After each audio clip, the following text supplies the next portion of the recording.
saja. Dan souvenir ini bukan hanya sebagai buah tangan saja Bapak Ibu, tetapi juga menjadi cerminan kekayaan budaya dan produk lokal dari Sumatera Utara. Jadi barangkali mungkin Bapak Ibu yang baru saja memasuki ballroom ini ya, mungkin ketinggalan informasi menarik ini, langsung saja untuk melihat langsung isi dari souvenir kit Bapak Ibu sekalian, karena ini adalah hal yang sangat menarik di mana ada produk-produk khas Sumatera Utara di dalamnya. Dan Bapak Ibu, dengan menggunakan dan juga menikmati produk-produk ini, kita bukan hanya membawa pulang kenangan indah dari kota Medan, Sumatera Utara, tetapi juga ikut mendukung UMKM lokal dan melestarikan kesenian daerah. Boleh dong tepuk tangannya Bapak Ibu untuk Sumatera Utara? Baik, kami juga menyampaikan sekali lagi kepada Bapak Ibu yang baru saja hadir di area ballroom agar segera dapat masuki ruangan acara. Karena kita akan memulai sesi berikutnya yang pastinya menarik dan pastinya sudah Bapak Ibu tunggu-tunggu. Baik, langsung saja kita akan ke sesi yang menarik berikut ini.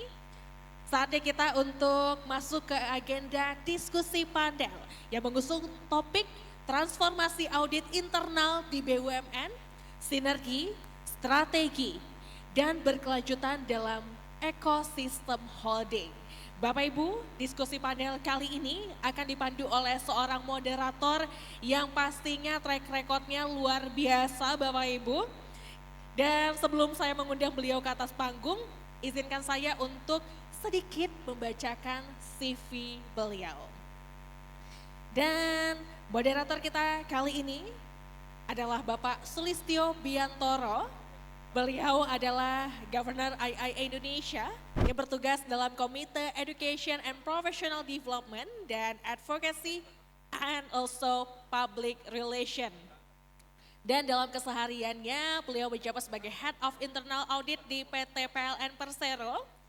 Dan sebagai informasi juga Bapak Ibu bahwa Bapak Sulis adalah lulusan akuntansi Sekolah Tinggi Akuntansi Negara STAN Jakarta dan Master of Commerce di University of Queensland, Australia. Beliau memiliki beberapa sertifikasi profesi diantaranya CIA, CFE, CA, dan CPA. Baik, langsung saja pastinya Bapak Ibu sudah tidak sabar. Kita akan langsung mengundang Bapak Sulistyo Biantoro untuk dapat naik ke atas panggung. Kami silakan.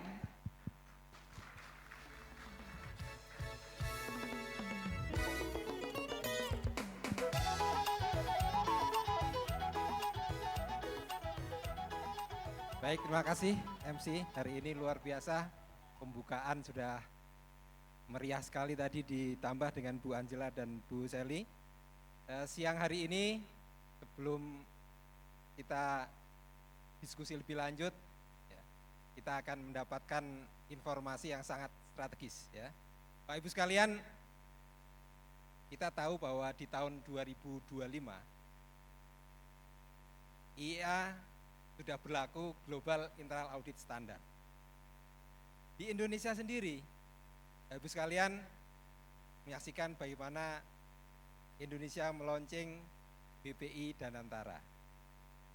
Pak Prabowo mengatakan BPI Danantara ini bukan sekedar sovereign wealth fund biasa, tapi kehadirannya akan merubah pengelolaan kekayaan Indonesia untuk sebesar-besarnya kesejahteraan rakyat Indonesia. Dan oleh sebab itu, hari ini IIA menghadirkan panelis-panelis yang akan membahas bagaimana dari perspektif internal audit, sehingga apa yang diharapkan, apa yang dimimpikan oleh pemimpin-pemimpin kita bisa terlaksana dengan baik. Hari ini kita akan mendapatkan kesempatan yang luar biasa dengan kehadiran Bapak Ahmad Hidayat. Beliau adalah Managing Director Internal Audit BPI Danantara. Kami persiapkan untuk Anda-anda semua, Bapak Ahmad Hidayat.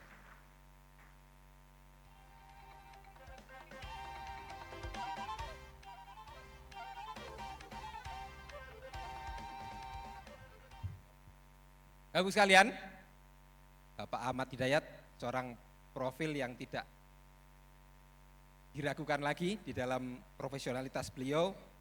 Lama beliau berkarya di Bank Indonesia, termasuk kemudian menjadi Direktur Eksekutif Staf Ahli Dewan Gubernur.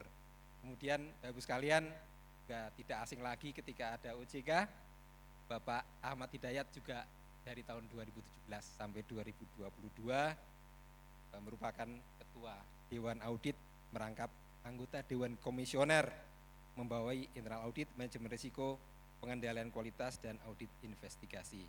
Jadi sudah tidak akan asing lagi dengan dunia internal audit dan risk management. Dan yang jelas saat ini beliau adalah Managing Director Internal Audit dan Tentara Indonesia. Jadi beliau adalah sangat tepat untuk kemudian memberikan materi kepada kita semua mengenai seperti apa strategi, seperti apa visi strategik untuk kemudian bisa mengelola internal audit di Danantara yang merupakan super holding di Indonesia. Yang berikutnya, Bapak Ibu sekalian, kami persembahkan juga salah satu wakil dari BUMN terbesar di Indonesia, BUMN Energi. Panggilkan Ibu Evi Novita Dewi.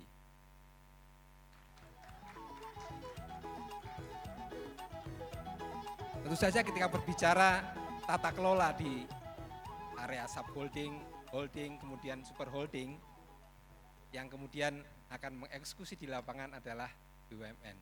Jadi Bu Evi ini saat ini merupakan VP Corporate Holding Portfolio Internal Audit PT Pertamina Persero. Banyak sekali pengalaman beliau, termasuk sebelumnya adalah Chief Audit Eksekutif PT Perusahaan Gas Negara. Beliau pendidikan Master of Business Administration dari Universitas Gajah Mada. Sekali lagi berikan tepuk tangan aplaus untuk Mbak Evi. Yang berikutnya, ini juga tamu kita yang luar biasa pada kesempatan hari ini. Beliau kita hadirkan tidak hanya dari sektor real, energi, tapi juga kita hadirkan sektor perbankan. Kami persembahkan kepada Bapak Ibu sekalian, Pak Yulianto Setiawan.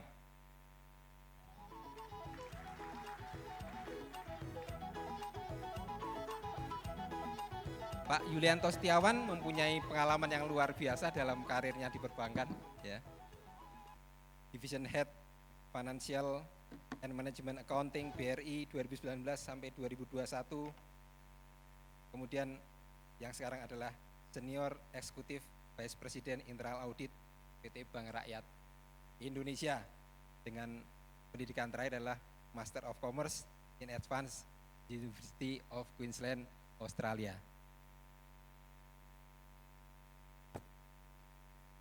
Bapak sekalian, tanpa kan kepada para narasumber kita untuk sharing insight-nya, sehingga Bapak Ibu sekalian langsung bisa melihat seperti apa paparan dari Bapak Ibu sekalian. Pergi ke bulan lewat kutub utara, siapkan mental agar selalu siaga. Agar Anda tidak ketinggalan kereta, mari simak paparan Pak Ahmad Hidayat dari Danantara. Monggo Bapak.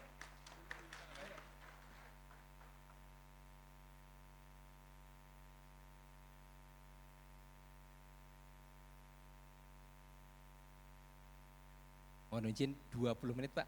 Kira-kira, monggo Bapak. Ya. Terima kasih Pak Sulis, Bapak Ibu sekalian, Assalamualaikum warahmatullahi wabarakatuh. Selamat pagi, salam sejahtera dan Om Swastiastu, Namo Buddhaya dan salam kebajikan. Bapak Ibu sekalian, ini forum yang sangat prestisius. Saya sudah 2 kali berbicara di forum ini, makanya saya sempatkan hadir karena saya yakin ini Bapak Ibu sekalian adalah di ujung tombak internal audit yang ada di berbagai macam korporasi yang tentunya mengemban misi yang sangat penting untuk keberhasilan tujuan di korporasi maupun di negara kita.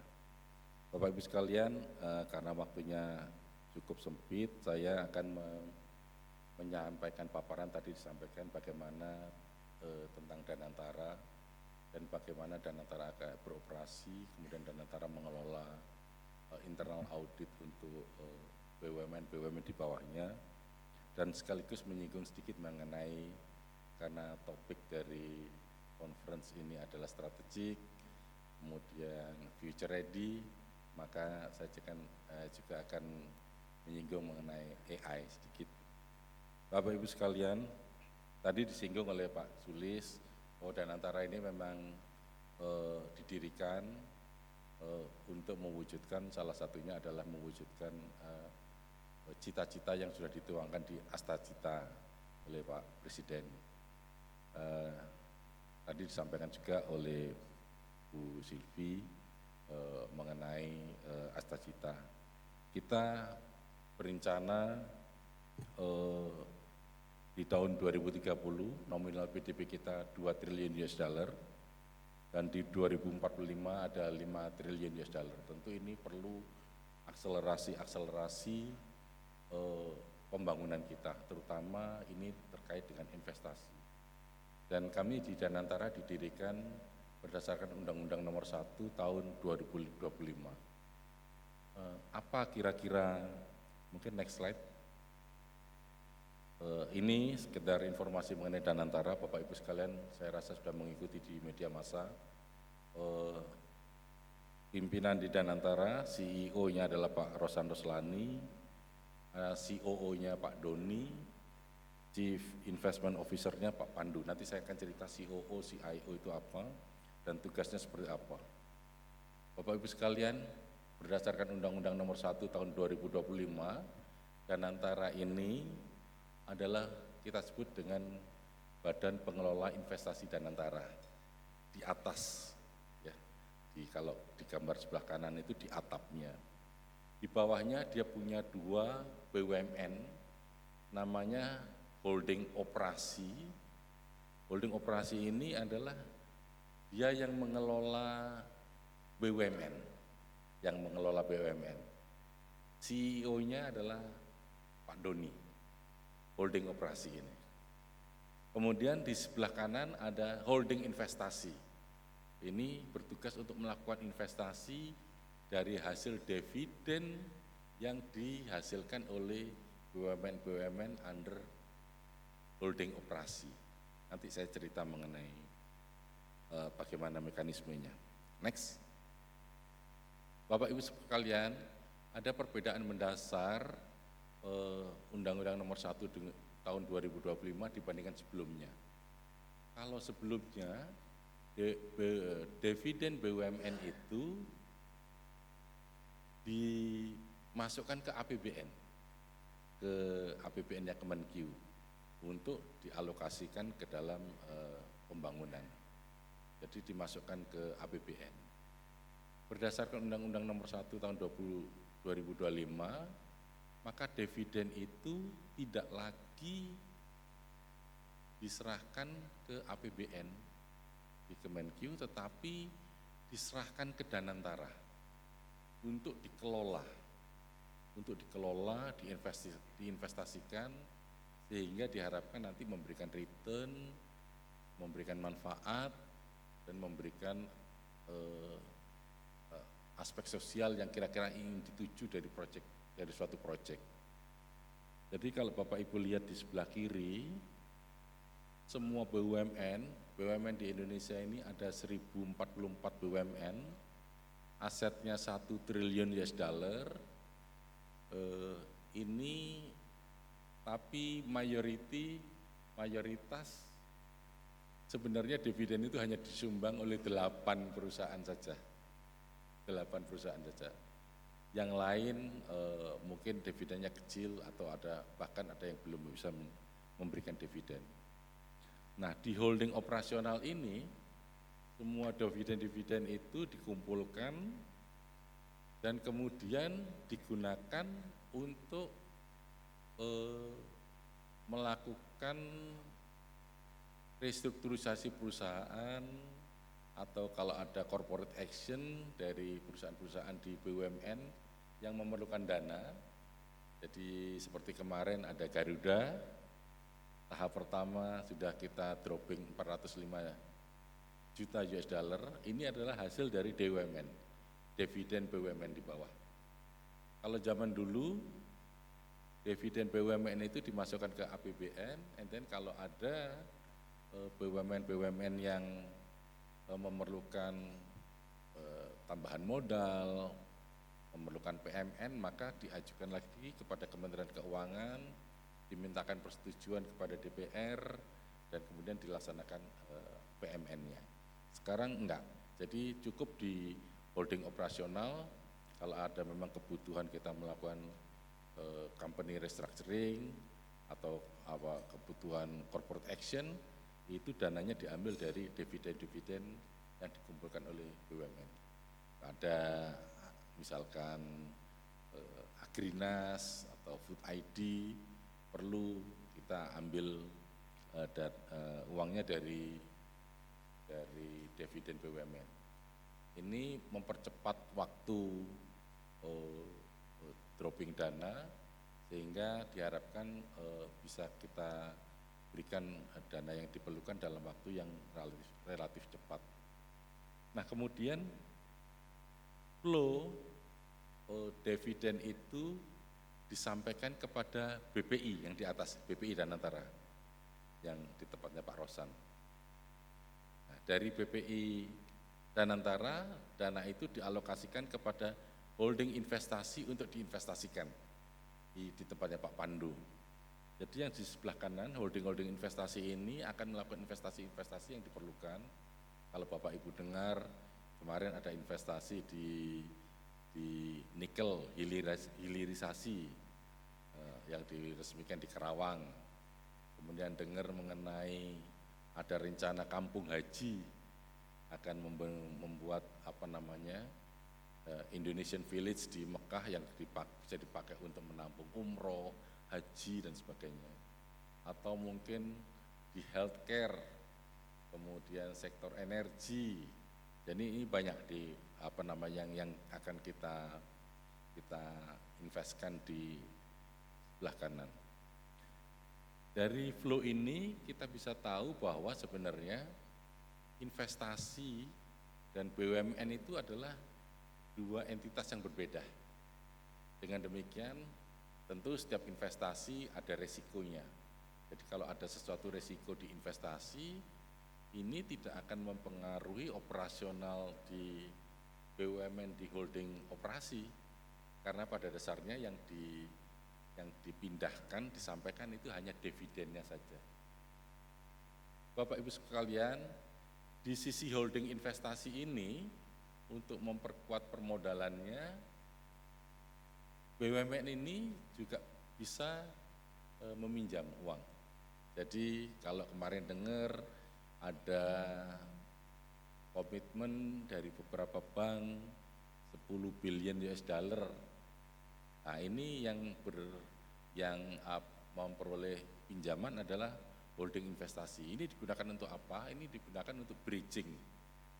Bridging waktu investment diperlukan investasi sebelum ada dividen tahun berikutnya. Kalau diperlukan untuk investasi bisa menggunakan dana dari pinjaman itu. Kemudian kalau Bapak Ibu dengar ada kerjasama dengan sovereign wealth fund dari negara-negara Timur Tengah, dari Qatar, dari UAE, dari China, dari Arab. Nah, kalau mereka invest di proyek di Indonesia bisa menaruh fund-fund di holding investasi, sehingga dibentuk fund, kemudian kita bisa invest bareng. Dengan demikian kita harapkan leveraging dana hasil dari dividen BUMN ini menjadi lebih besar. Bayangkan saja kalau setiap tahun kita, let's say kita ada 100 triliun dari dividen BUMN. Kemudian ada fund-fund dari luar negeri yang masuk, kemudian kita investasikan.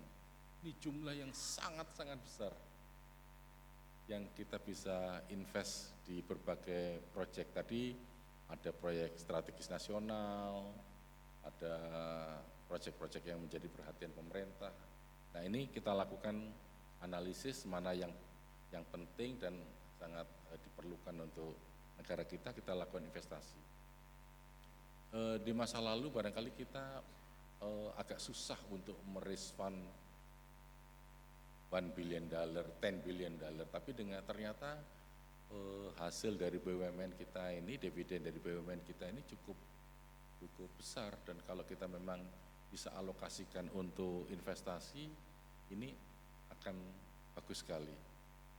Dengan demikian Bapak Ibu bisa melihat source and uses of fund dari Danantara, dan kita harapkan investasi ini tidak akan mengganggu operasional dari BUMN kita. Tentu pada saat menyampaikan dividen kepada BPI Danantara, ini sudah dihitung dan alokasinya sudah digunakan katakanlah untuk memenuhi kecukupan modal, untuk capex dan seterusnya. Sehingga dengan demikian tidak akan mengganggu operasional dari BUMN. Kita harapkan dengan berdirinya Danantara ini, alternatif source of fund untuk investasi jadi lebih beragam. Kita bisa mendapatkan alokasi investasi dari internal BUMN kita, bisa dari APBN, dan sekarang salah satu source-nya adalah dari Danantara. Next.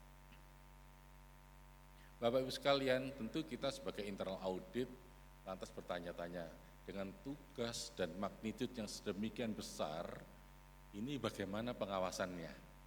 Ya, bagaimana pengawasannya? Kami di BPI Danantara di atas ini diawasi oleh BPK, akan diperiksa oleh BPK, dan di slide ini kami ingin menunjukkan gimana governance structure dari Danantara Group ya. Nah, ini kita buat lengkap. Kita akan anut three lines model. Jadi kalau Bapak Ibu sekalian lihat, di atas adalah Bapak Presiden, kemudian di sebelah kirinya adalah Dewan Pengawas BPI. Dewan Pengawas BPI ini sebenarnya adalah semacam Dewan Komisaris. Ini ada 11 menteri yang ada di sini. Dan dia memiliki 3 komite, komite remunerasi, komite etik, komite audit. Kemudian di sisi kanan atas ada Dewan Pengarah, Dewan Penasehat, dan Komite Pengawasan dan Akuntabilitas. Di BPI Danantara sendiri, ini di holdingnya ada CEO, COO, dan CIO, Pak Rosan, Pak Doni, dan Pak Pandu. Dan di bawahnya adalah manajemen level. Yang sisi coklat sebelah kanan ini adalah mungkin ini first line ya. Ada finance, treasury, office of the board, human resource, stakeholders, global relation, MD teknologi, chief economist. Yang sebelah kiri kuning mungkin second line ya. Ada legal, ada risk and sustainability, ada compliance. Nah, saya pegang yang hijau ini, internal audit di sini. Jadi ada first line, second line, dan third line. Di bawahnya badan ini ada holding operasi dan holding investasi. Mereka juga punya MD Finance, MD Legal, MD Treasury, ada yang ngurusin risk. Jadi lengkap sebagaimana struktur organisasi yang normal. HO dan HI ini dimiliki oleh Danantara 99%,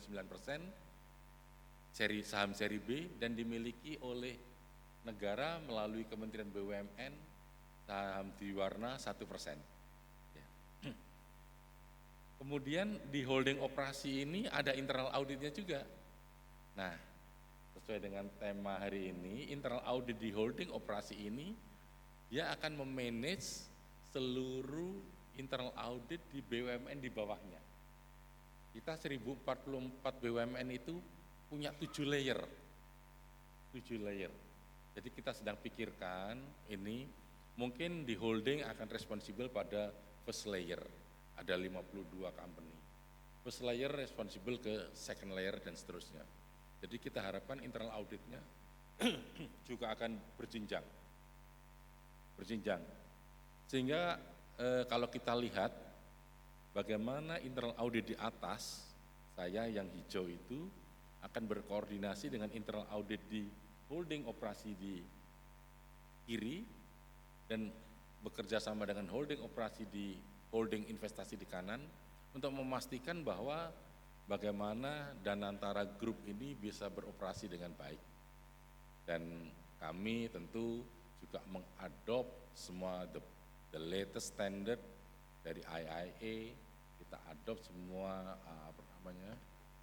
best practice yang available di market, karena memang kita tugasnya sangat berat.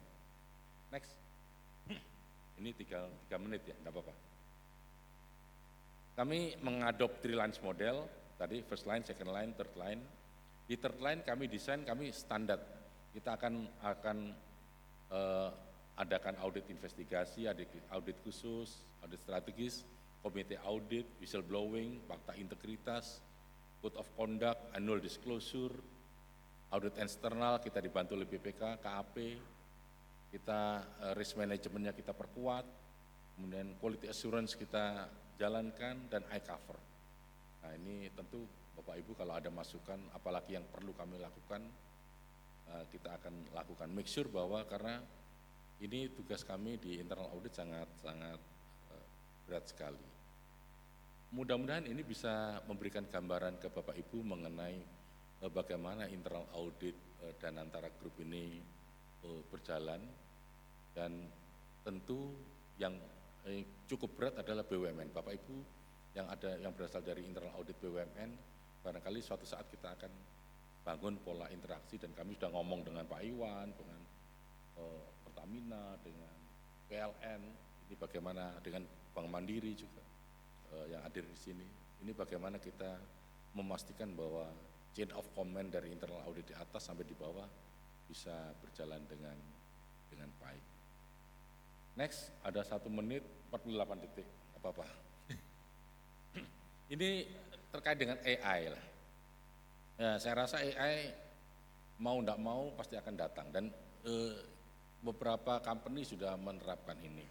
Next, kalau kita lihat dari survei dari Future of Job Survey ini, 86% bahwa yang memiliki dampak terbesar ini adalah AI dan processing technology. Jadi ini penting. Mungkin tahap awal bisa dimulai dengan data analitik dulu ya. Saya punya experience membangun dari 0 sampai sekarang data analitiknya sangat kuat, dan itu ada 300 use case yang biasanya dilakukan oleh auditor secara manual, sekarang dilakukan dengan bantuan data analitik. Jadi internal auditnya punya waktu yang banyak untuk memikirkan hal-hal yang lebih strategis lagi, dan karena bantuan teknologi data analitik jadi lebih mudah. Dan one ini sudah establish, semua coding yang di data analitik yang ada di third line itu mungkin kita distribusikan kepada first line, dan kita minta first line untuk melakukan self assessment, mereka sendiri yang melaksanakan. Dan ini penting. Jadi akan membuat first line jadi lebih responsibel. Jadi third line kita akan pikirkan hal yang baru lagi, yang lebih strategik. Next. Nah ini ada 3 takeaway yang sebelah kanan. Internal audit wajib memahami teknologi. Jadi nggak boleh lagi reluctant. Saya tahu tantangan terbesar bagaimana memanage people yang nggak biasa dengan IT menjadi lebih IT friendly. Ini tetap harus didorong. Ada tukang codingnya, tapi yang paling penting adalah brain dari internal audit untuk bisa sebagai bisnis analis untuk memfit code apa yang dia inginkan. Kemudian teknologi, dengan bantuan teknologi ini akan menjadi lebih tajam, tadi hidup lebih mudah, semuanya otomasi, dan yang paling penting adalah Ini nilai tambah teknologinya. Ini waktunya habis, tapi tinggal 3 slide. Next. Nah ini yang mungkin data analitik dan AI bisa fraud detection, prevention, anomali-anomali sudah tidak pakai manual lagi, tapi semua kita bisa baca dari analisis data analitik, kemudian continuous auditing, continuous monitoring. Ini saya rasa kita bisa gunakan data analitik dan AI. Next. Tetapi AI juga ada risk-nya, ya. Yang pertama adalah tetap harus ada pelatihan orang mengenai IT, bagaimanapun juga mesin ini dijalankan oleh orang. Human brain harus lebih pinter yang mengendalikan AI. Kalau kita bikin audit program dengan AI, mungkin satu orang dengan orang lain kita suruh sama-sama bikin audit program menggunakan AI, hasilnya lain. Karena dua orang ini beda ketajamannya. Promptingnya yang sini 3 kali prompting dia sudah puas, ini audit program saya. Tapi yang kanan dia nggak puas, di prompting terus, disuruh terus, AI-nya di-push terus, coba cari ini, cari ini, cari ini. Akibatnya audit programnya jauh lebih detail. Jadi ini bisa mencerminkan sama-sama AI, engine-nya sama, yang komen beda, promptingnya beda, hasilnya beda. Jadi Bapak Ibu sekalian, tetap investing ke human-nya. Kemudian mengenai PDB, ini penting, karena banyak sekali pengolahan data AI yang saat ini belum bisa dilakukan di Indonesia. Ini perlu dianalisis, ditaruh di luar jurisdiksi Indonesia, meskipun sorenya balik lagi, tapi perlindungannya dipastikan. Next. Nah, ini penting. Kalau di sini saya agak pelan-pelan, setengah menit. AI perannya yang nggak bisa digantikan oleh AI yang nggak bisa menggantikan auditor. Ya. Pertama critical thinking. Tadi saya cerita 2 orang bikin audit program hasilnya beda. Tetap aja yang paling belakang. Skepticism ini paling penting. Nggak bisa. Ini basic tapi tetap aja diperlukan dalam dunia yang kompleks ini. Kemudian mesin nggak bisa membina hubungan antar manusia. Tetap konteks itu harus dipahami, kenapa situasi. Jadi tetap human relationship menurut saya harus penting. Ethical resilience juga tetap, karena human lebih tahu etiknya seperti apa. Kemudian situasi yang terus berkembang ini penting karena ini mengharuskan AI yang lebih canggih lagi. Jadi tetap yang mengendalikan AI harus pinter ya. Next. Nah, next. Ini ada 3 menurut saya key takeaway yang bisa diambil. AI ini menjadi keharusan, bukan luxury lagi, itu wajib. Mau enggak mau kita harus masuk ke AI, gunakan AI, karena ini akan membantu tugas kita, ini paling penting. Data analitik dan AI penting untuk melakukan deteksi dan sebagainya, dan ini nggak bisa dilakukan oleh seperti manual dulu lagi. Yang nomor 3 ini yang paling penting. AI itu powerful, tapi ini is just a tool. Kuncinya adalah tetap human being, brain, curiosity, empathy, critical thinking, ini penting. Ya, jadi balik lagi, meskipun sudah nanti ada alat bantu, Bapak Ibu harus melihat supaya orangnya ini tetap curiosity-nya, skeptisismnya, ngopreknya tetap jalan. Nah, nggak puas dengan hasil dari AI yang pertama. Mungkin itu dari saya. Ini ada kutipan yang bagus dari CEO Google. The future of AI is not about replacing humans, it's about augmenting human capabilities. Jadi ini adalah tetap merupakan alat bantu saja. Mohon Bapak Ibu tetap jangan lupa untuk membina, membimbing, mengeduket tenaga-tenaga auditornya supaya nanti nggak ketinggalan sama AI dan bisa mengendalikan AI. Terima kasih, mohon maaf waktunya habis, tergesa-gesa saya, nanti kita bisa diskusi lebih lanjut. Terima kasih. Wassalamualaikum warahmatullahi wabarakatuh. Waalaikumsalam warahmatullahi wabarakatuh. Terima kasih banyak Pak Ahmad Hidayat MBA, Managing Director Internal Audit Danantara. Kita tadi sudah dapat sharing dari beliau bagaimana BPI Danantara ini memang dirancang untuk membuat pengelolaan BUMN jauh lebih efisien, restrukturisasi bisa lebih cepat karena menggunakan rezim korporasi.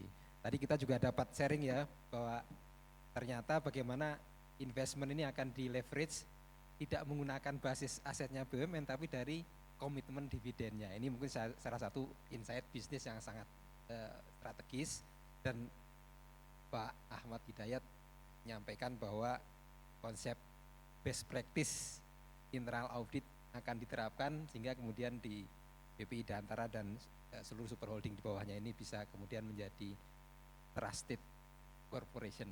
Ini termasuk bagaimana kita diingatkan para praktisi di internal audit, data analitik dan teknologi adalah suatu keniscayaan. Bagaimana kita akan melakukan aktivitas yang lebih produktif, lebih tajam, lebih berkualitas, cocok dengan tema kita hari ini agar internal audit tetap strategik, future ready, dan sustainable. Terima kasih Pak Ahmad Hidayat, sekali lagi sharing dari Bapak. Selanjutnya tanpa menunggu waktu lama, habis lari enaknya makan rujak mangga. Mangga muda dicampur bumbu gula Jawa. Kalau Anda ingin belajar transformasi internal audit yang bermakna, mari kita dengarkan paparan Bu Evi dari Pertamina. Silakan.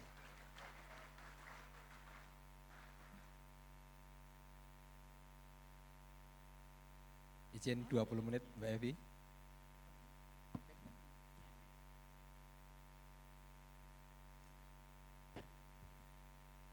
Assalamualaikum warahmatullahi wabarakatuh.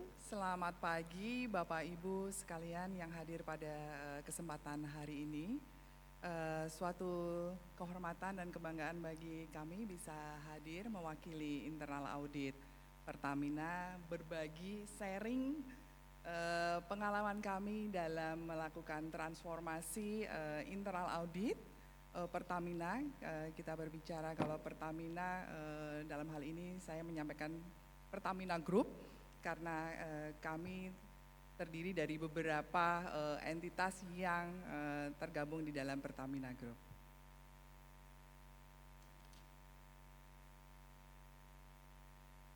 Mungkin ini akan saya lewati. Baik Bapak dan Ibu, rasanya Bapak dan Ibu semua pastinya sudah sangat memahami bisnis Pertamina itu seperti apa sih gitu ya. Tetapi mungkin tidak ada salahnya saya merimain kembali bahwa Pertamina menjalankan proses bisnis minyak dan gas sangat besar. Kalau tadi Pak Sulis di depan salah satu perusahaan energi milik pemerintah terbesar Pertamina, kami menjalankan proses bisnis dari hulu, midstream sampai dengan hilir. Jadi mulai dari hulu kami melakukan eksplorasi, eksploitasi, produksi minyak dan gas, kemudian mengolahnya menjadi bahan bakar minyak dan gas, kemudian mendistribusikannya kepada masyarakat sebagai salah satu penugasan dari pemerintah, dan juga kami berbisnis Bapak dan Ibu. Berbisnis mendistribusikan BBM dan gas kepada customer-customer kami melalui berbagai moda transportasi baik di darat, laut maupun udara. Jadi dari ujung barat sampai dengan ujung timur di Papua kami juga lakukan distribusi. Tidak hanya minyak dan gas, tetapi kami juga berbisnis di geothermal.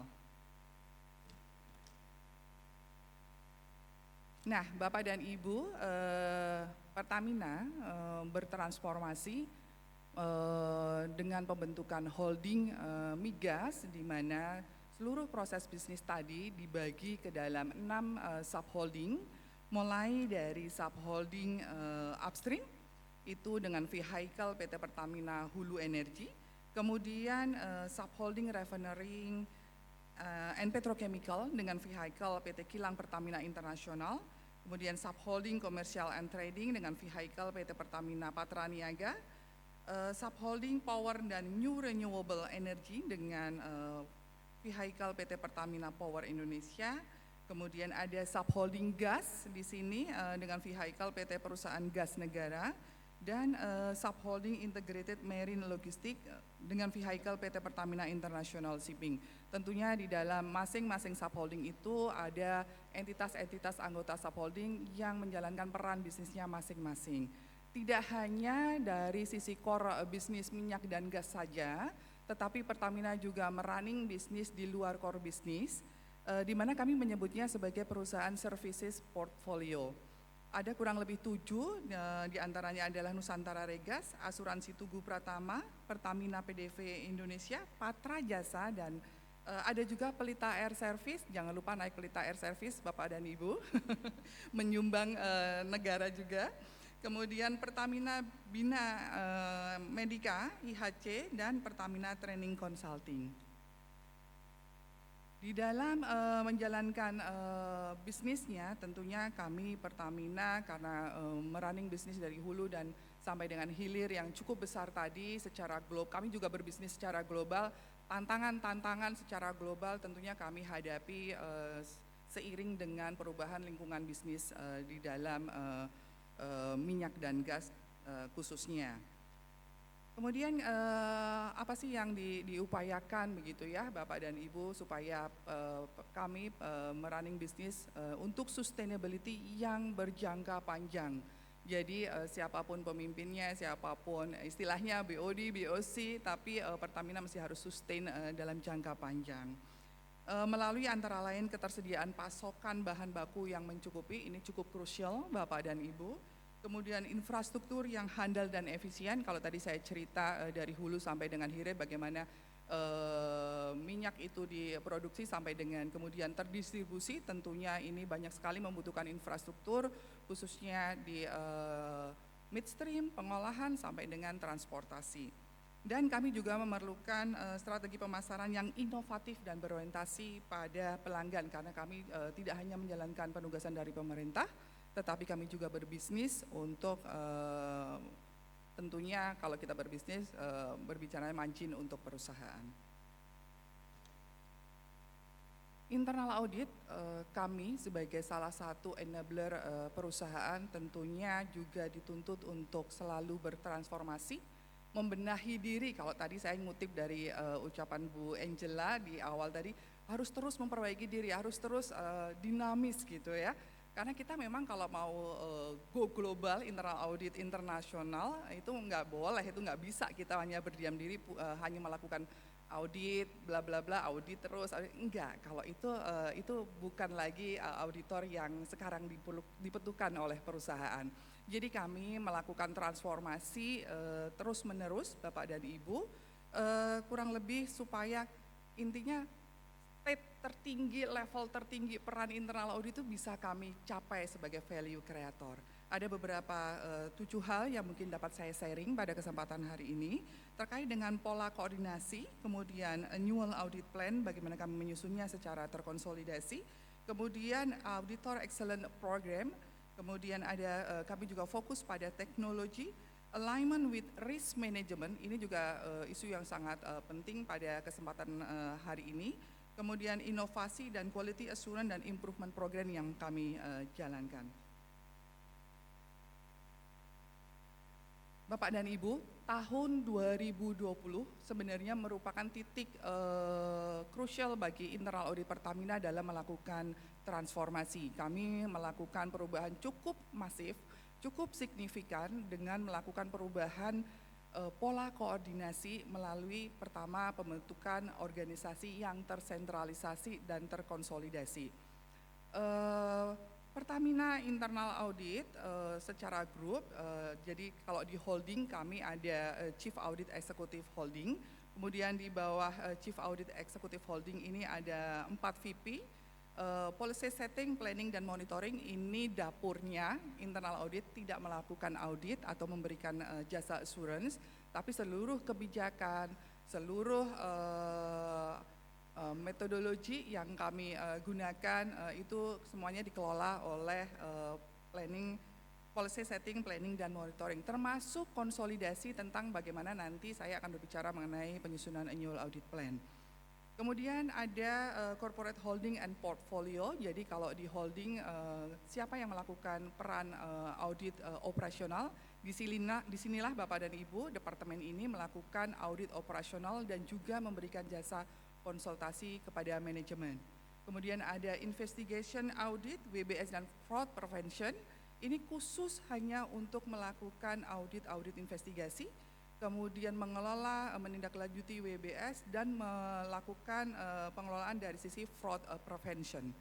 Ada juga satu terkait dengan revenue assurance yang memberikan validasi terhadap optimasi biaya, program-program optimasi yang tetap berperan sebagai lini ketiga dalam melakukan verifikasi. Kemudian Chief Audit Executive di holding juga memiliki garis koordinasi, kalau di sini ada garis putus-putus dengan seluruh CAE subholding, kemudian CAE di anak perusahaan services. Ini yang membedakan dengan pola koordinasi yang terdahulu. Kalau dahulu sebelum terjadinya transformasi ini, masing-masing internal audit berjalan sendiri-sendiri, organisasi juga terpisah, tidak ada connecting antara holding dan subholding. Kalau dulu belum ada holding subholding, antara Pertamina Pusat dengan anak-anak perusahaannya itu masih berdiri sendiri-sendiri internal auditnya. Ada pain point ketika kita menyampaikan isu hasil-hasil penugasan audit di pusat atau di holding gitu ya, kalau ini belum terkonsolidasi, kemudian BOC menanyakan hal tersebut terjadi di mana saja gitu. Ini terjadinya selain di holding atau di pusat, kemudian terjadi di anak perusahaan mana aja. Dengan pola yang desentralisasi sebelumnya akan sulit bagi kami untuk mengkonsolidasikan seluruh kondisi isu tersebut. Ini terjadi kelemahannya ada di mana saja, kemudian perbaikannya seperti apa.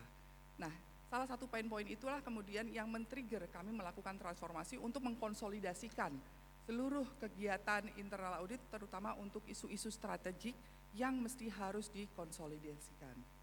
Nah, Bapak dan Ibu, kami seluruhnya ada 576 posisi di Pertamina Group, tetapi tidak semuanya terisi, jadi masih ada vakansi dalam hal ini, dan ada 7 hal yang kami kelola secara tersentralisasi. Bagaimana kami mengelolanya, karena kan ini tentunya nanti akan ada pertanyaan, kan entitasnya terpisah gitu ya. Entitasnya terpisah, bagaimana kami memiliki power untuk juga mengatur atau memberikan koordinasi, mengkonsolidasikan internal audit yang ada di entitas-entitas subholding dan anggotanya. Kami tuangkan 7 hal ini ke dalam corporate charter yang ditandatangani oleh masing-masing direktur utama. Inilah yang memberikan kekuatan bagi internal audit untuk melakukan konsolidasi sampai ke cucu-cucu, sampai ke cicit di mana semua entitas Pertamina Group. Saya akan cepat saja. Kemudian annual audit plan. Annual audit plan ini salah satu yang kami susun secara terkonsolidasi. Kalau tadi Bu Sally menyampaikan bahwa agile, yes Bapak dan Ibu, kami juga melakukan agile dalam hal penyusunan annual audit plan. Akhir tahun, ini mendekati akhir tahun seperti ini, nanti dari policy setting, planning, dan monitoring akan mengkoordinasikan penyusunan annual audit plan kepada seluruh internal audit entitas Pertamina Group. Kemudian kami akan menyusun untuk 1 tahun ke depan, tetapi di tengah jalan nanti seperti tahun ini misalnya, di tempat saya di corporate holding dan portfolio, sebenarnya tahun ini ada 15 objek audit yang harus kami lakukan.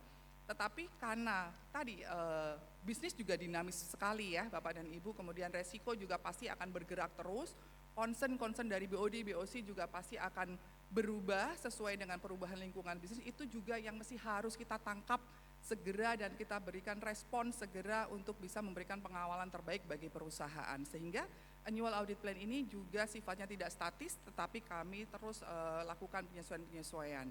Dari 15 objek sampai dengan per Juli sebenarnya udah jalan 9 objek, tapi yang di luar annual audit plan yang sudah kami susun sebenarnya sudah ada jalan 13 objek. Jadi bisa dibayangkan betapa dinamisnya pelaksanaan penugasan internal audit di Pertamina. Kemudian berbicara mengenai Audit Excellence Program, ini terkait dengan how to we develop manpower dari sisi keahlian profesi yang berkelanjutan. Kami ada Auditor Academy yang dikembangkan secara internally. Intinya sebenarnya kami menentukan SME, Subject Matter Expert. Dari Subject Matter Expert ini memberikan tacit knowledge-nya. Jangan sampai hilang nih tacit knowledge para senior-senior yang sudah punya cukup pemahaman proses bisnis, kemudian bagaimana mensikapi suatu case dan segala macam, itu yang mesti harus ditularkan kepada seluruh internal auditor kami. Melalui program Auditor Academy ini diharapkan seluruhnya akan memiliki keseragaman, kesamaan, pemahaman bagaimana kita menjalankan metodologi kita dengan maturity yang terus meningkat. Kemudian kami juga mewajibkan seluruh internal audit kami untuk mendapatkan auditor certification, baik internasional maupun nasional. Bahkan untuk posisi nasional, itu kami mensyaratkan sertifikasi khusus yang mandatory, jadi ibaratnya akan bisa dibilang lulus menjadi boleh mengaudit kalau sudah bersertifikasi. Dan untuk level-level manajemen tertentu di internal audit, bahkan kami juga mensyaratkan adanya sertifikasi internasional. Kemudian continuous learning, kami juga lakukan upaya untuk terus membekali auditor-auditor kami dengan ilmu-ilmu yang dibutuhkan pada saat terkini. Misalnya ada cyber security dan ESG yang juga perlu pengawalan dari internal audit. Kami juga membekali ilmu-ilmu tersebut supaya ibaratnya kalau kita mau melakukan evaluasi, review, audit, jangan sampai kita nggak paham dengan proses bisnis yang akan kita lakukan, akan kita kawal. Kemudian kalau berbicara dengan teknologi, di sini Bapak dan Ibu yang cukup signifikan dari transformasi internal audit Pertamina terkait dengan Integrated Audit Management System. Tahun 2019, kemudian tahun 2020 kami menginisiasi penyeragaman Audit Management System dari holding ke seluruh entitas subholding dan anak perusahaan services. Jadi kami menggunakan sistem yang sama, yang terkonsolidasi dan integrated dikelola secara centralized di holding, di policy setting, planning, dan monitoring. Kemudian terkait dengan alignment with risk management, ini juga menarik saat ini Bapak dan Ibu, kami juga menindaklanjuti keputusan Deputi KMR nomor SK 8 tahun 2023 dengan menjalankan risk maturity assessment. Kami juga mengembangkan proses risk dan kontrol di mana kami berkoordinasi alignment dengan risk management. Risk management dalam hal ini mengembangkan risk control metric yang divalidasi oleh internal audit yang hasilnya nantinya akan kami gunakan untuk mendevelop audit program. Ini masih berjalan. Kemudian terkait dengan inovasi, kami terus berinovasi, kami terus melakukan perbaikan-perbaikan bagaimana cara kami bekerja. Tujuannya antara lain supaya kami bisa memberikan added value terbaik bagi manajemen sesuai dengan yang dibutuhkan, jangan sampai kadaluarsa. Biasanya audit bisa 2-3 bulan ya Bapak Ibu, atau mungkin untuk scope yang sangat besar itu bisa 4 bulan, jangan sampai kita kadaluarsa memberikan masukan atau added value bagi perusahaan, sehingga kami mengembangkan agile audit versinya Pertamina. Kami belajar, mungkin kalau hadir di sini Pak Iwan, dulu kami juga belajar dari beliau bagaimana agile audit, tetapi kami sesuaikan dengan yang ada di Pertamina. Nah, hal-hal ini yang juga men-trigger supaya kami terus berinovasi dalam melakukan penugasan-penugasan kami, tetapi dengan tidak mengurangi kualitas, bahkan dengan cara bagaimanapun caranya supaya kualitasnya terus meningkat. Nah, yang terakhir kita berbicara mengenai Quality Assurance dan Improvement Program. Jadi terkait dengan Quality Assurance dan Improvement Program ini ada dua hal, internal assessment dan external assessment. Internal assessment kami lakukan secara ongoing monitoring di dalam setiap penugasan kami. Kemudian ada periodic quality assessment yang dilakukan, dikonsolidasikan dan dikoordinasikan oleh policy setting, planning, dan monitoring. Kalau Bapak dan Ibu ingat tadi yang bagian dapurnya di holding tadi itu, disitulah yang akan mengkoordinasikan pelaksanaan periodic quality assessment secara internal. Jadi seluruh penugasan kami akan di QA, kan biasanya auditi akan bertanya, kami diaudit oleh auditor, kemudian auditor yang audit siapa? Nah, QA inilah salah satunya yang memastikan bahwa kami melakukan penugasan itu dengan parameter-parameter yang sangat rigid gitu ya, itulah yang akan dinilai dan menjadi salah satu KPI dari masing-masing internal auditor. Kemudian kami setiap tahunnya juga mengirimkan kuesioner kepada stakeholder internal kami untuk mendapatkan feedback, dan di setiap penugasan kami juga mengirimkan kuesioner kepada auditi untuk mendapatkan feedback. Secara eksternal assessment terakhir kami melakukan assessment tahun 2022. Kemudian ini kalau kita merujuk pada GIAS masih 5 tahun sekali, tetapi kalau kita melihat ke Permen BUMN nomor 5 itu sudah 3 tahun sekali. Jadi kami tahun ini jatuhnya tahun ketiga nih, tahun ini kami sedang melakukan external assessment oleh pihak independen. Hasil tahun 2022 dari external assessment kami di level maturity level manage dengan poin 4,69 dari skala 1 sampai 5. Tentunya ini bukan hal yang mudah Bapak dan Ibu untuk mempertahankan di tahun ini hasilnya supaya gak boleh turun. Wah, ini PR banget. Gimana caranya kami terus berinovasi, bertransformasi menjadi yang lebih baik lagi. Bapak dan Ibu, internal audit Pertamina goes beyond assurance. It acts as strategic advisor in transformation, resilient, and value creation. Berharap bahwa transformasi kami tidak lagi hanya memberikan jasa assurance saja, tetapi beyond dari itu kami pasti harus bisa mengawal perusahaan mencapai tujuannya dengan memberikan value added yang diperlukan bagi perusahaan. Demikian dari saya, terima kasih. Wassalamualaikum warahmatullahi wabarakatuh. Waalaikumsalam warahmatullahi wabarakatuh. Terima kasih Mbak Evi. Kita sudah melihat bagaimana perjalanan Pertamina melakukan transformasi, dan ini merupakan salah satu yang bisa dijadikan sebagai contoh Pak Ahi. Di dalam struktur super holding, tadi Pak Ahi juga menyampaikan bagaimana akan ada sinergi, kolaborasi, dan pengalaman Pertamina dalam mengelola korporasi yang konglomerasi sebenarnya macam-macam tadi itu ya. Jadi sudah bisa menjadi lesson learn ya, apa kira-kira yang menyulitkan dalam eksekusinya ini bisa saya kira menjadi referensi yang sangat penting sehingga nanti kita dalam era super holding ini jauh lebih cepat. Tadi kita juga diingatkan oleh Bu Evi bahwa internal audit itu memang harus menjadi strategic business partner. Ya.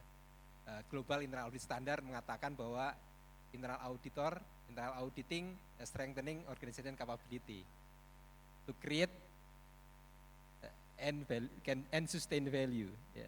Create, protect, and sustain value. Dan tadi Bu Evi menyampaikan bahwa dalam proses transformasi ini penggunaan teknologi, bagaimana kerjasama dengan risk management, ya artinya beliau menyampaikan ada integrasi horizontal ya antar fungsi terlain model, ada integrasi vertikal dengan mereka dengan subholding, dengan anak perusahaan, dengan juru cicit ya.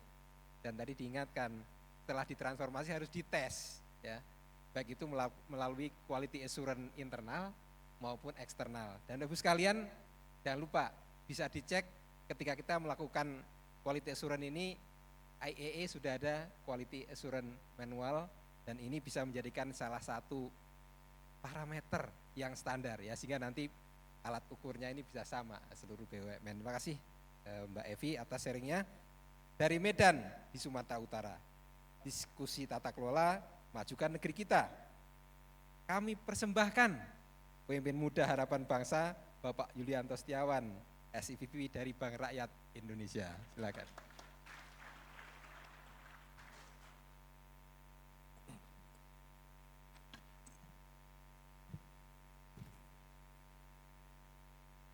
Ini karena ketinggian jadi mic-nya di-adjust lagi. Baik. Assalamualaikum warahmatullahi wabarakatuh. Selamat pagi menjelang siang. Tentunya yang saya hormati Ibu Presiden Angela, Pak Ahmad Hidayat, dan Bapak Ibu hadirin sekalian. Ini mungkin ada 3 hal yang mau kami sampaikan ya, terkait dengan sinergi, kemudian bagaimana kita bisa meng-create strategi dan juga keberlangsungan dalam kaitannya dengan konglomerasi keuangan. Karena tadi Bu Evi sudah menyampaikan di Pertamina itu secara grup besar, kami di BRI juga memiliki 10 perusahaan anak. Jadi sebenarnya tahun ini kita sudah usianya 130 tahun, sudah tua. Tapi harapannya tua tapi ya muda gitu. Kita harus tetap menjaga hal yang baru supaya dalam situasi yang berjalan sekarang ini, kondisi perekonomian dan segala macamnya kita bisa mengikuti. Jadi ini universe kita, Bapak Ibu, di BRI. Kita punya 10 perusahaan anak, tetapi berdasarkan POJK yang baru, mungkin di perbankan juga sudah tahu, 30 tahun 2024, itu ada konglomerasi keuangan, kita diminta untuk bisa mensupervisi gitu, secara terintegrasi. Kalau di BRI ada 22 entitas yang harus kita lihat.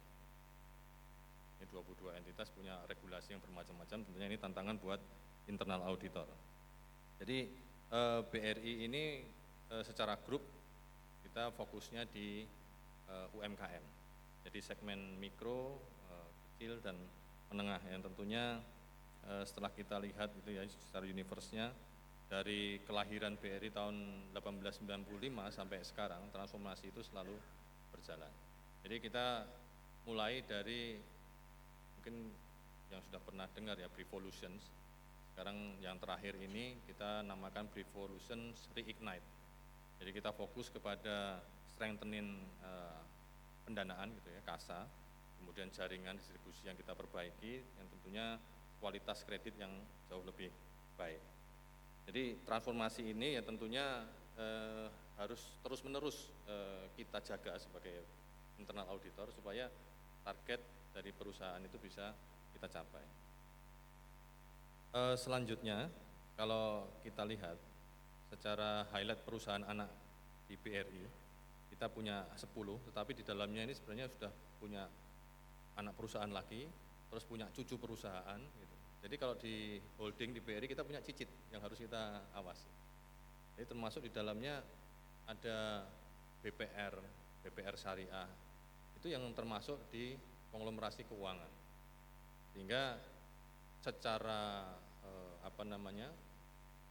fungsi auditnya maupun kebijakannya juga harus kita align-kan dengan yang ada di level grup kantor pusat. Kontribusi perusahaan anak BRI ini sekarang secara laba rugi itu sudah hampir 11%. Tapi kalau kita melihat secara kontribusi plus dari fee base perusahaan anak ke BRI itu hampir mencapai 20%. Jadi sangat penting sekali peran dari perusahaan anak di BRI, karena BRI ini seperti kapal besar, jadi butuh skoci-skoci yang bisa mendukung pertumbuhan BRI. Jadi nggak hanya rely on bank only, tapi memang secara grup BRI harus tumbuh lebih baik lagi. Nah, tahun 2021 tanggal 13 September kita punya holding ultramikro. Jadi merupakan salah satu holding terbesar di Indonesia mungkin ya. Kita menggabungkan antara BRI, PNM dan juga Pegadaian. Ya, memang tujuannya pada saat itu untuk memperluas akses gitu, pembiayaan kepada sektor UMKM, kemudian inklusi keuangan yang formal, karena kita lihat masih banyak nasabah itu yang unserved gitu ya, sebenarnya belum terlayani, tapi mereka punya potensi untuk bisa berkembang di sisi bisnisnya. Jadi holding ultramikro ini merupakan sinergi BRI antara BRI, PNM dan Pegadaian, yang tentunya kita ingin bisnis kita yang terutama di mikro atau ultramikro sekarang kita punya Bumi itu bisa naik kelas. Jadi dari yang pinjamannya misalkan 500.000, 1 juta, kemudian naik kelas dari 5 juta dan seterusnya, itu bisa ke capture sampai dengan yang mudah-mudahan sudah ada contohnya yang bisa masuk ke level komersial maupun korporasi. Nah, nasabah pinjaman BRI secara total itu ada hampir 35 juta. Nah, ini terus kita berkembang untuk nasabah simpanan kita, sekarang sudah hampir 126 juta nasabah, baik itu di induk maupun di Pegadaian dan PNM serta grup BRI. Dan kita juga menempatkan namanya co-location senyum, jadi sarana untuk melayani pengusaha ultramikro. Jadi ini ada ditempatkan di beberapa cabang ataupun unit kerja di BRI seluruh Indonesia. Berdasarkan research ini dari BRI Institute tahun 2023, terdapat 44 juta nasabah ultramikro yang telah dilayani oleh sektor keuangan. Itu 15 jutanya oleh bank, kemudian 7,5 jutanya oleh pawn lending termasuk di dalamnya Pegadaian, kemudian grup lending adalah 18 juta, 1,5 jutanya oleh rural bank, ada juga yang fintech, tapi masih ada potensi 9 juta nasabah ultramikro yang masih belum tersentuh oleh jasa keuangan. Ini yang tentunya kita bisa melakukan empowerment untuk memberdayakan nasabah ultramikro yang invisible dan unbankable untuk dapat kita layani dan mendapatkan fasilitas dari jasa keuangan.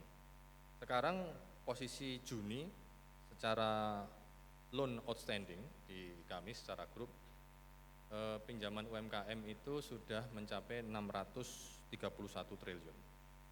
Kemudian number of borrower-nya sekitar 35 juta. Ini yang tentunya menjadi target kita ke depan supaya number of borrowers ini sebagai upaya untuk memberdayakan masyarakat dan juga outstanding-nya bisa terus meningkat. Selanjutnya sedikit kami akan menyampaikan framework pengelolaan konglomerasi keuangan yang ada di BRI. Ya, tentunya setiap triwulanan ini kami dari lini kedua dan ketiga itu selalu menyampaikan laporan kepada direksi dan juga dewan komisaris. Jadi dari sisi prosesnya itu kita melakukan tata kelola, ini kan sudah diatur di POJK ya, tata kelola terintegrasi. Jadi dari manajemen risiko, audit internal, kepatuhan itu selalu menyampaikan laporan kepada dewan komisaris, komite audit dan juga direksi terkait dengan strategi, structure, kemudian proses serta prinsipal yang merupakan framework dari pengelolaan konglomerasi keuangan. Jadi kalau sebagai gambaran dari prinsipal itu tentunya tetap mengedepankan prinsip good corporate governance di tarif, transparansi, accountability, responsibility, independensi dan fairness. Kemudian selanjutnya kalau kita lihat dari sinergi tata kelola konglomerasi keuangan di BRI, next. Nah, direktur utama itu menjadi direktur pengelola konglomerasi keuangan. Ini sudah sesuai dengan POJK 30 tahun 2024. Nah, kalau di sisi satuan kerja audit internal, ini kita yang ada di warna orange ini. Jadi kita yang tentunya menentukan nanti maturity assessment juga, menentukan skor di masing-masing perusahaan anak. Dari Pegadaian sampai dengan kita punya BRI Ventures ya, yang tentunya usahanya ini bermacam-macam. Kita lihat secara strateginya, kemudian strukturnya, people-nya, proses serta teknologinya. Jadi kalau dari sisi strategi, tentunya kami akan melakukan kajian kebijakan auditnya terhadap ketentuan regulator terkini, karena masing-masing perusahaan anak punya regulator yang berbeda gitu ya. Kalau kami BRI itu dengan Bank Raya itu hampir sama karena sama-sama perusahaan financial institutions. Tapi kita punya BRI Insurance, kita punya BRI Life, kemudian yang ketentuannya atau POJK-nya, kemudian standar akuntansi keuangannya juga berbeda. Ini kita juga melakukan alignment dari sisi strateginya, dan alignment ini kita bareng-bareng gitu ya bersama dengan first line dan tentunya second line untuk melakukan pengkinian terhadap risk control matrix maupun risk control library sesuai dengan perubahan bisnis. Jadi ini selalu kita review setiap 3 bulanan. Kemudian secara struktur kita selalu berkoordinasi dengan human capital anggota konglomerasi keuangan terkait dengan subject matter expert SME, kemudian juga melakukan peningkatan fungsi quality assurance dan improvement program, serta peningkatan di sisi people untuk kompetensi capability dari auditor di anggota konglomerasi keuangan. Jadi nanti kita ada gap kompetensi, kemudian menyusun strategi pengembangan di human capitalnya, Kita juga menyusun mekanisme ada guest auditor, melakukan secondment, kemudian mengirim ke pendidikan baik itu di dalam maupun luar negeri. Dari sisi prosesnya kita melakukan perbaikan di metodologi audit, pengembangan tools.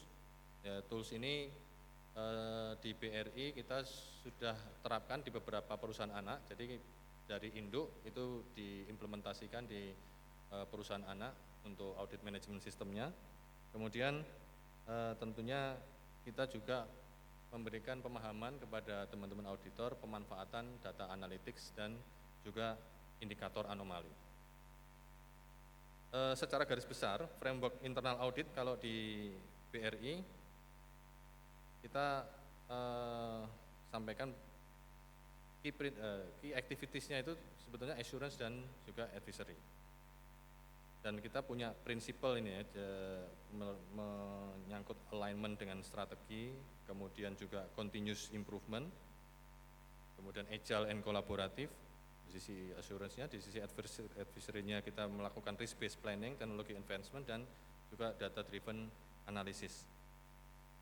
Kemudian enabler-nya kita lakukan melalui proses dan authority, jadi ini tujuannya jelas untuk mendapatkan pemenang yang memadai, positions dan organizations, kedudukannya yang sesuai dalam organisasi di Sky BRI, people dan knowledge, ini untuk meningkatkan kualitas dan keahlian yang memadai, serta proses dan teknologi, ini tentunya untuk memiliki teknologi dan operasional audit yang baik.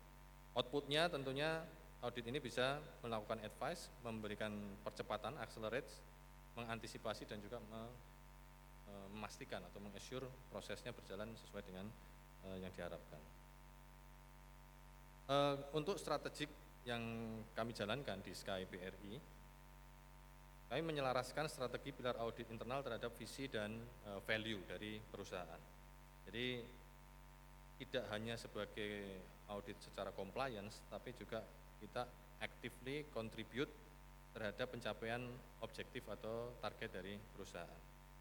Jadi dalam penyusunan strategi pilar audit atau Sky, ada 4 poin utama yang kami jalankan, yaitu terkait dengan people dan organizations, data analytics, audit methodology, dan juga dari sisi teknologi. Future of work dari internal audit ini bagaimana cara kerja yang akan berubah.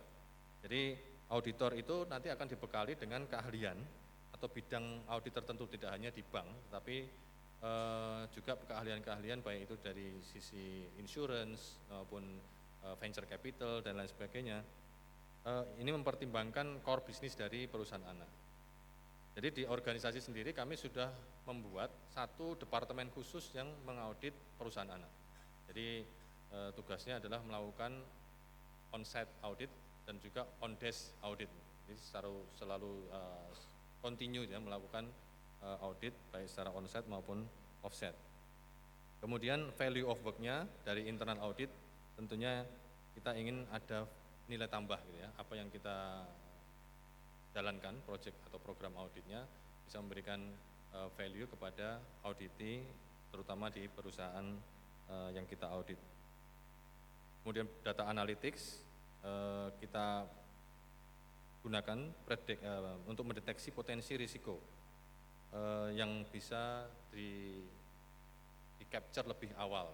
Jadi jangan sampai nanti audit itu nemunya gitu baru di akhir-akhir atau justru lebih lama. Jadi diharapkan early detection-nya bisa lebih cepat. Kemudian pendekatan auditnya melalui audit metodologi ini harus lebih agile dan juga tentunya lebih fleksibel. Dalam penyusunan audit plan kita juga melakukan assessment dan juga reassessment terhadap audit atau audit plan di BRI Group, sehingga menghasilkan audit tematik nantinya di BRI Group yang dilakukan di level holding maupun di level perusahaan anak.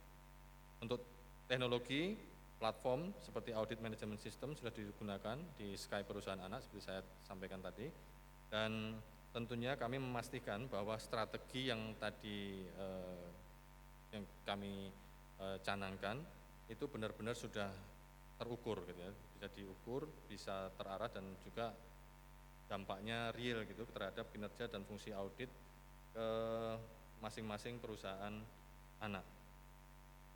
dalam KPI yang berkaitan dengan SKY terintegrasi, telah ada target itu maturitas SKY perusahaan anak.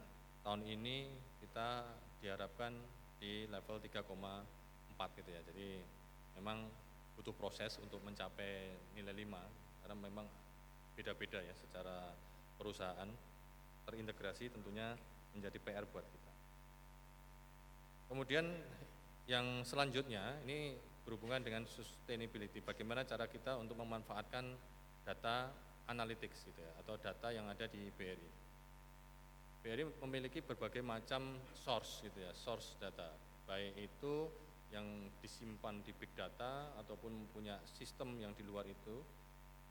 Kalau bicara data, ada satu sistem kita menggunakan SAP, itu mengolah 150 miliar data setiap hari.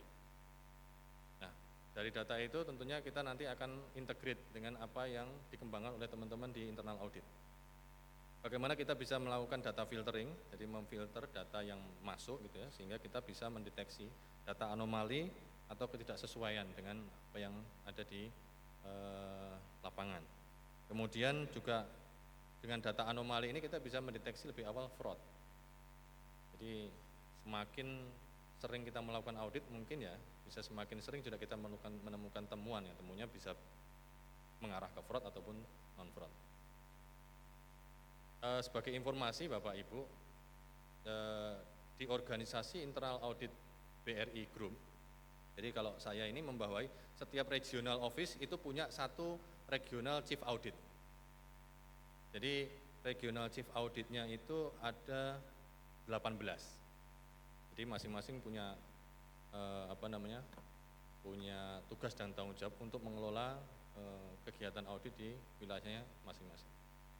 Jadi dari 18 regional chief audit atau chief audit eksekutif di regional itu paling tidak universe-nya itu ada sekitar 200 unit kerja karena termasuk BRI unit dan kantor cabang pembantu, dan juga ada tambahan untuk unit e-channel gitu ya, untuk EDC, kemudian alat transaksi kita yang harus kita monitor secara rutin. Kita juga siapkan kepada teman-teman di regional audit office dashboard gitu ya, untuk menganalisis transaksi yang dilakukan oleh teman-teman di kantor cabang, baik itu yang sifatnya daily maupun yang sifatnya monthly.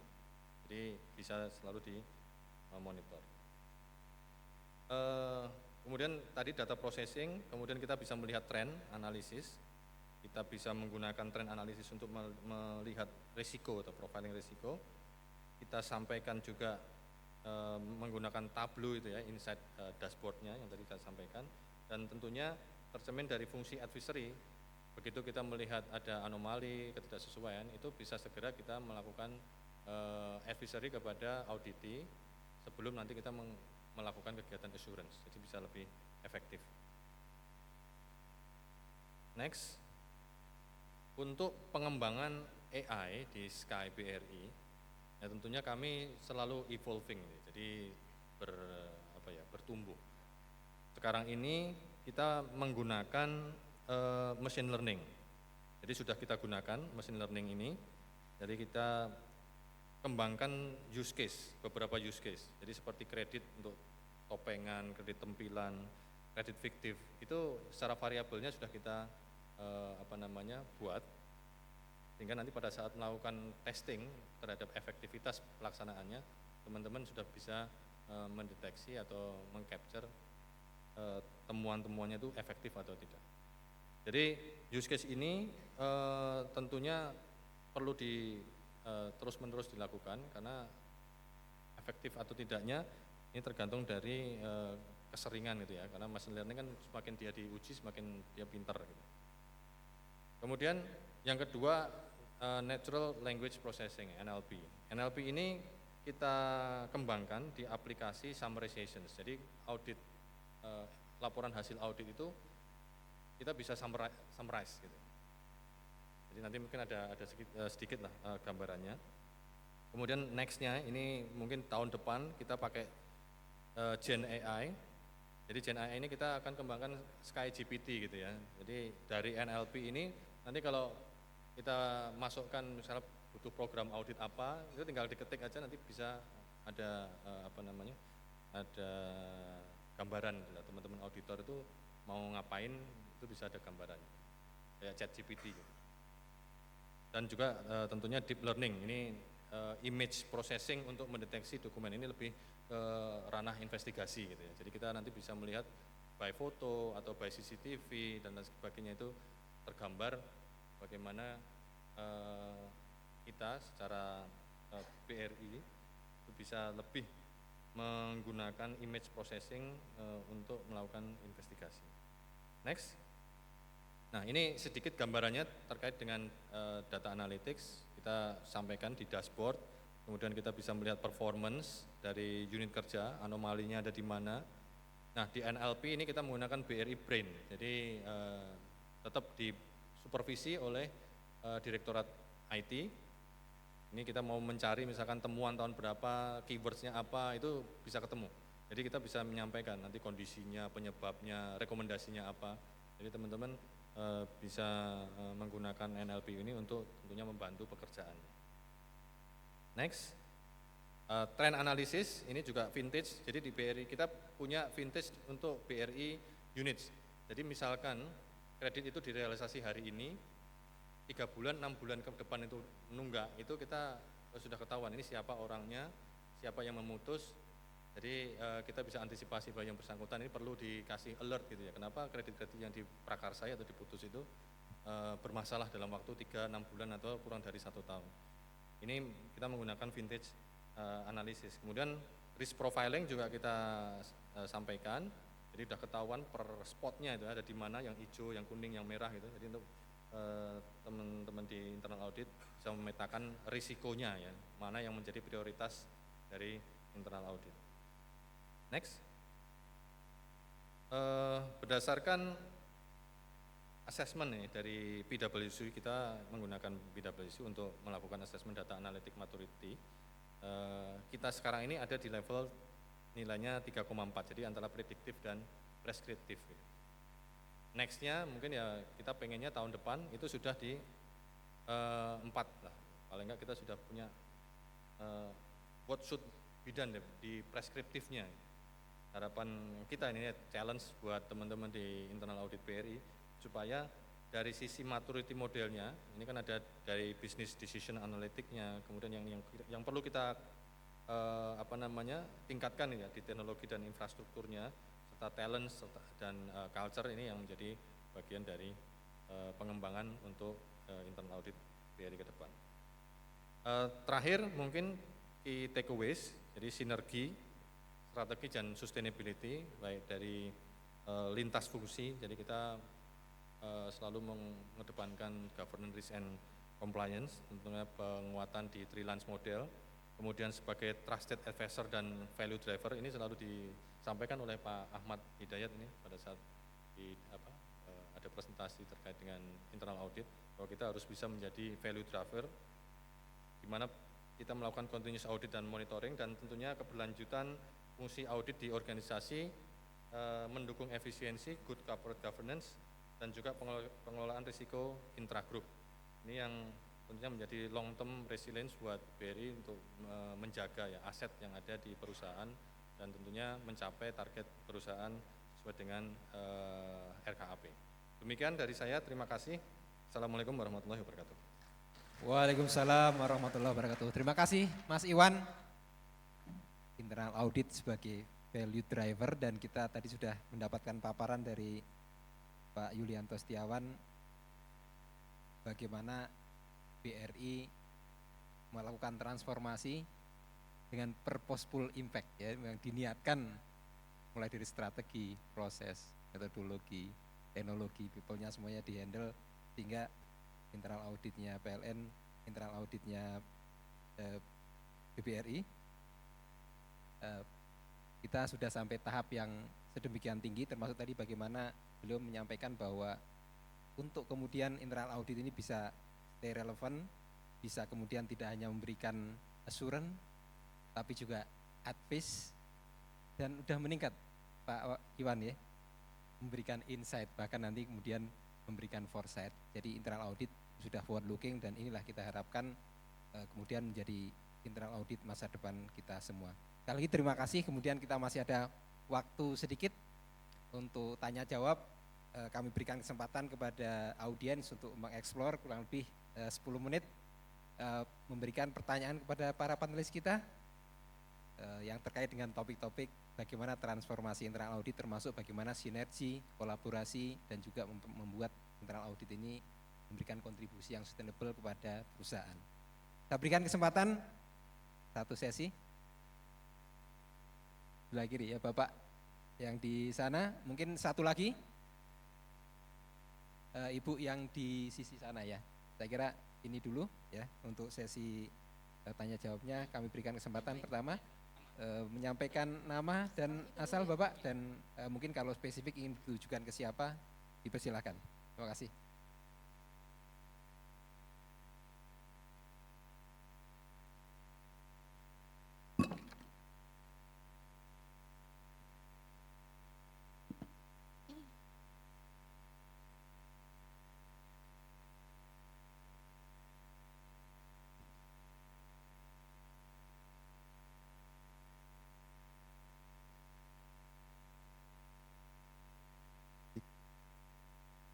Baik, terima kasih. Saya Teddy Nur Hikmat dari Bank Rakyat Indonesia. Mungkin pertanyaannya pertama ke Pak Hidayat, Pak. Apakah Danantara itu akan meniru Temasek? Karena saya kira Temasek itu kalau lihat dari apa yang pas performance itu tidak hanya semata-mata dari kepentingan real, tapi juga ada unsur kepertahanan dan keamanan negara juga di situ.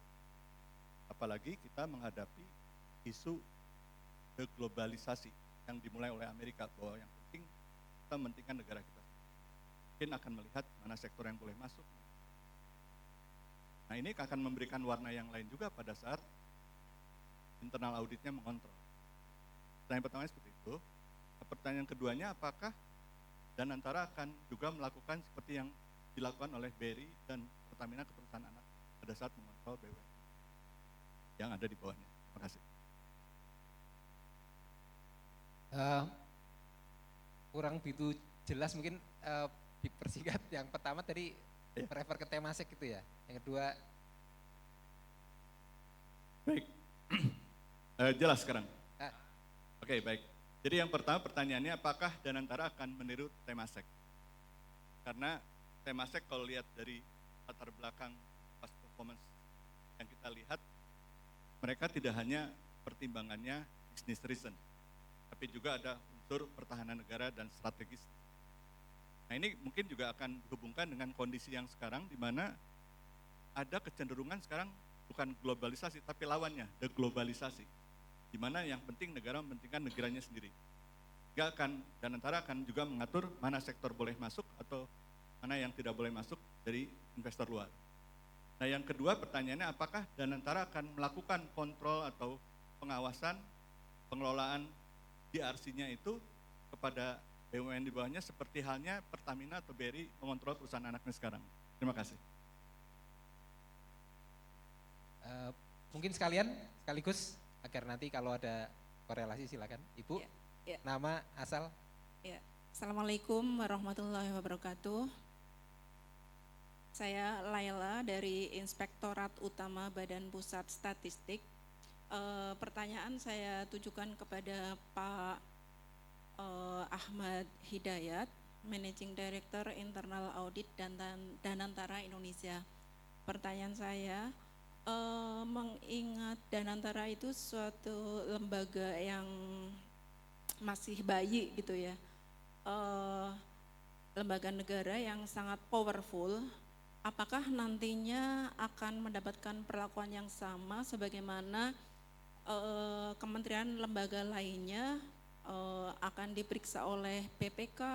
Kan BPK itu mendapat amanat untuk memeriksa berbagai lembaga negara dengan amanat dari Konstitusi UUD 1945 seperti itu.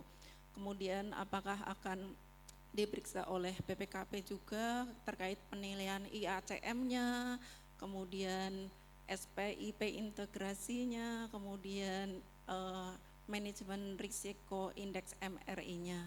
Kemudian apakah juga akan dinilai core value berakhlaknya oleh Menpan RB, kemudian apakah nantinya tata kelolanya juga akan menerapkan tarif, transparansi, akuntabilitas, responsibilitas, integritas, dan fairness.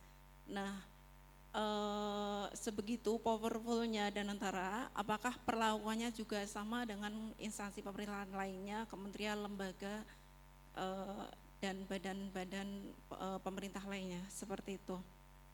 Kemudian apakah juga akan dinilai sakitnya gitu kan. Nah, pertanyaan yang sama mungkin banyak di kepala masyarakat semuanya, seperti itu. Terima kasih.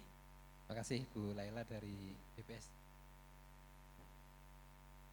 Silakan Pak Ahmad Hidayat. Terima kasih. Ini sekaligus mungkin saya rangkum aja pertanyaan kedua. Ini memang karena Danantara ini masih baru, jadi Danantara ini tadi kalau kita lihat ini adalah kalau Singapura gabungan antara Temasek sama GIC. Ya. Jadi kalau yang holding operasinya itu adalah Temasek, yang ngurusi BUMN, yang investmentnya itu adalah GIC. Jadi kombinasi. Jadi dua sisi operasi ini ada di Danantara. Danantara mengoperasionalkan BUMN, menyehatkan BUMN supaya bisa berkontribusi kepada negara dan diharapkan nanti bisa memberikan dividen. Kemudian setelah ada dividen ditambah dengan fund-fund yang lain, kita akan invest ke bidang-bidang yang kita mau. Jadi tentu di sisi yang holding operasinya, karena kita mengampu 1044 BUMN, ya ini kita akan menerapkan GRC yang terintegrasi lah, kira-kira begitu. Memang formatnya sedang kita bentuk, tentu kita belajar dari berbagai organisasi yang sudah melakukan seperti ini. Banyak organisasi di Indonesia yang konglomerasinya besar. Pertamina ini di atas 200 ya. Kemudian ada konglomerasi di Indonesia juga yang di atas 300 korporasi. Tapi masing-masing institusi memiliki cara, metodologi untuk mengontrol operasinya, termasuk mengontrol internal auditnya. Tentu di lini bisnisnya ada chain of command, di risk manajemennya ada chain of command, di kita di third line ada chain of command. Dan kalau ini kita berharap kalau ini bisa berjalan semuanya, kita harapkan kita bisa melihat keseluruhan konglomerasi ini berjalan dengan baik. Kira-kira seperti itu. Kemudian tadi terkait dengan pertanyaan dari teman-teman BPS, sesuai dengan Undang-Undang Nomor 1 Tahun 2025, Danantara ini diperiksa oleh BPK. Jadi Danantara diperiksa oleh BPK. Namun demikian tidak disebutkan ini apakah menjadi objek BPKP atau enggak. Apa ini kemudian karena kita ini bukan kementerian lembaga dan kita disebutkan sini bahwa Danantara ini bukan penyelenggara negara, sehingga kita rasanya belum ada komunikasi dengan Menpan RB dan seterusnya untuk aparaturnya, karena ini memang hanya badan yang spesial, badan khusus yang ditugaskan untuk menjalankan operasional BUMN dan menginvestasikan. Sehingga mengenai irjennya di Danantara dilaksanakan oleh internal audit lah, kira-kira gitu. Lebih mirip korporasi sebenarnya, lebih mirip korporasi. Tentu mengingat tugasnya yang sangat besar, kemudian nilainya yang di-handling cukup besar. Oleh karena itu kita memiliki komitmen untuk melakukan ini sesuai dengan standar-standar internasional, karena bagaimanapun juga pasti kita juga di-assess oleh ada perkumpulan Sovereign Wealth Fund sedunia, Santiago Principle, ini grup dari Sovereign Wealth Fund seluruh dunia, dan tentu supaya meningkatkan kredibilitas kita kepada investor dan sebagainya, pada saat kerjasama menempatkan atau membuat fund, tentu kita harus menjalankan praktek-praktek manajemen yang terbaik saat ini, dan pimpinan di Danantara komit mengenai hal ini. Demikian.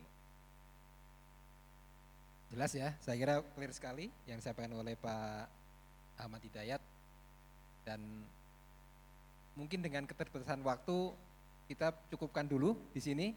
Saya yakin Bapak Ibu sekalian masih banyak pertanyaan yang ada di benaknya. Kita masih ada waktu sambil break, sambil networking, saya kira kesempatan yang lebih luas untuk kemudian Bapak Ibu sekalian bisa mengeksplor apa yang tadi sudah disampaikan oleh para panelis kita hari ini. Sekali lagi terima kasih Pak Ahmad Hidayat, Mbak Evi, Mas Iwan, suatu privilege buat kita semua, Bapak Ibu sekalian bisa hadir bersama kita. Sekali lagi terima kasih kepada para hadirin sekalian, tetap semangat sampai nanti malam kita dan besok, mudah-mudahan semuanya menjadi keberkahan buat kita semua. Terima kasih, wassalamualaikum warahmatullahi wabarakatuh. Baik, kami ucapkan terima kasih atas sesi yang luar biasa. Dan mohon kepada para moderator dan juga seluruh pembicara agar tetap berada di tempat. Karena saat lagi kita akan memberikan cenderamata sebagai ungkapan terima kasih atas kesediaannya dalam berbagi insight dengan IIA Indonesia National Conference 2025. Untuk itu kami mengundang kepada Treasurer IIA Indonesia, Ibu Suryaningrum, agar dapat berkenan untuk dapat memberikan cenderamata kepada para pembicara kita pada kali ini.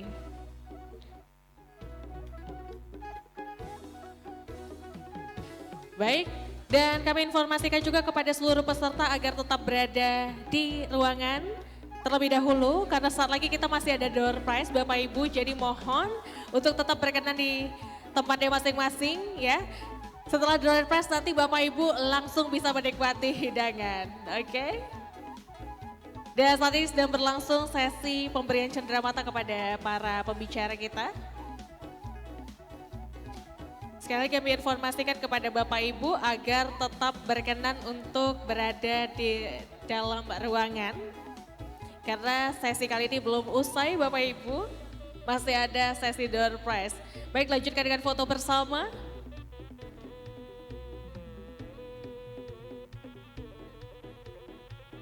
Oke. Dapat bersiap-siap.